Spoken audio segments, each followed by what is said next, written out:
Решил оставить... Послушай, в общем. Ничего не понимаю. Сейчас. Ладно. Ева, милая, я солгал тебе. Я сейчас не в Геленджике.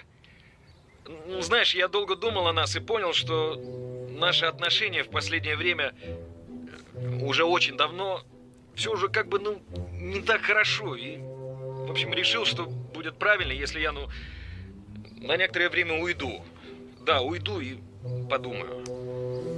Извини, что так вышло. Извини, что не говорю это тебе лично. Наверное, не хватило смелости сказать тебе это в лицо. Одним словом, я ухожу, Ев. Да, не забудь кормить рыбок. Не забыть кормить рыбок? Нет, это к слову вместо хэппи-энд. И что все это значит? Ев, я... И куда ты идешь? И о чем таком ты должен подумать, что не можешь это сделать у нас дома? Ев, я еду в Париж. Париж? Да, в Париж.